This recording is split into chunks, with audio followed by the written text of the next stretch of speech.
Terry Waite, thank you so much for joining us on Viral History. Your book is entitled Taken on Trust. How much of your experience as a hostage was about faith and hope and trust? In negotiating with hostage takers, part of my strategy was always to try and have a face-to-face meeting with hostage takers. The dangerous strategy, but in many instances it worked. For example, in Iran, in Libya, and to a certain degree in Beirut. But if trust breaks, then you are in difficulty, you are in real difficulty.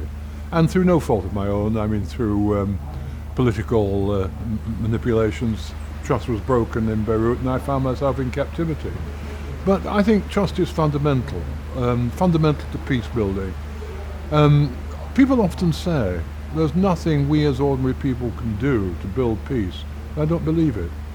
I believe that there can be no political settlement unless there's a basis of trust between people on the ground, and we have to be active in building that. You still play a very active role in many organisations.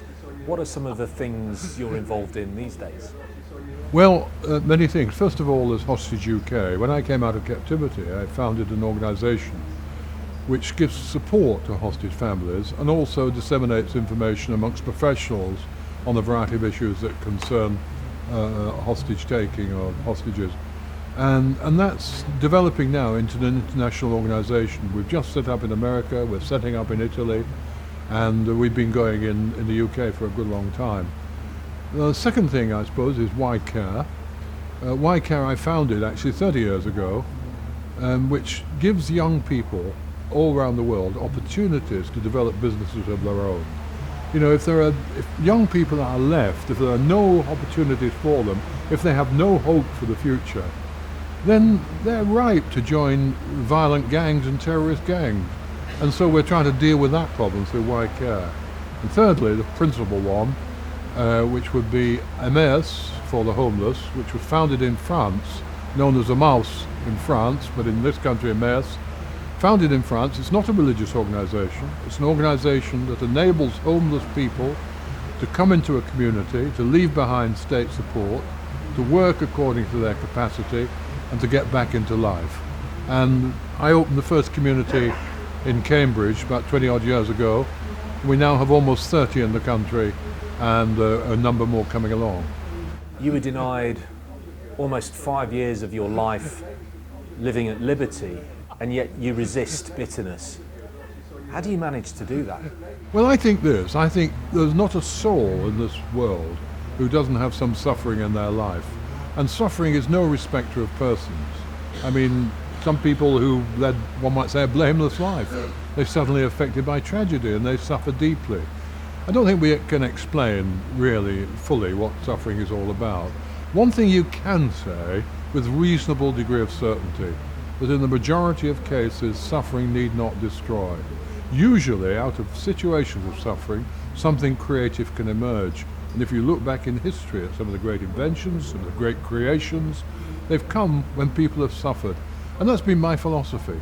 I'm not going to treat those 5 years as being negative years. I'm going to treat them as years when I was learning a great deal about myself, and now I can apply some of those learnings to help those who are less fortunate than myself.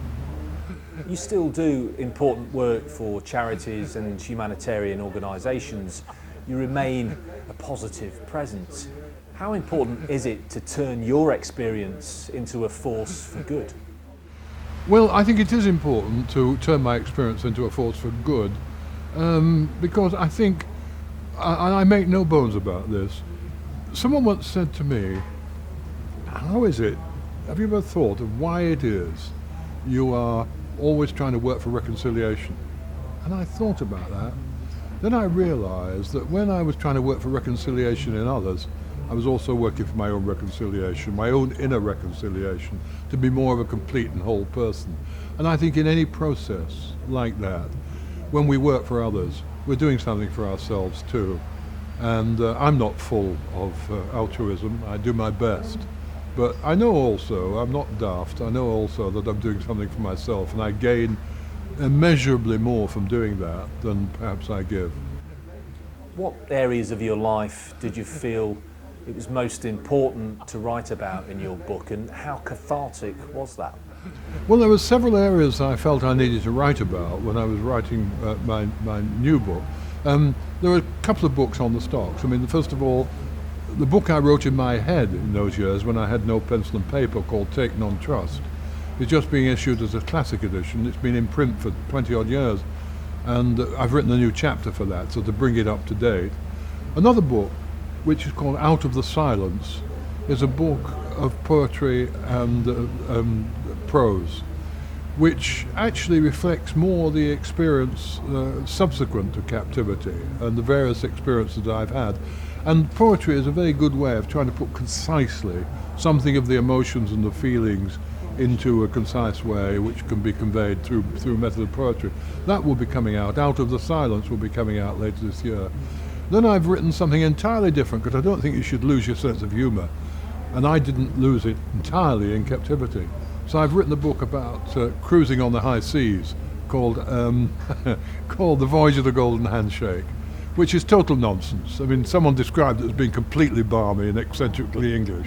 Well, it is. Not written as a serious book, you mustn't take it too seriously, but it's written as a type of thing that I imagined in my head when I was in captivity, to make myself laugh. So there were 3 books on the stocks, and the cruising book is out now. Taken on Trust will be out later in the year, as will Out of the Silence will be out later in the year. The inspirational Terry Waite. Next, T. Lawrence was a British scholar, writer and soldier who mobilised the Arab Revolt during the First World War and became famous as Lawrence of Arabia.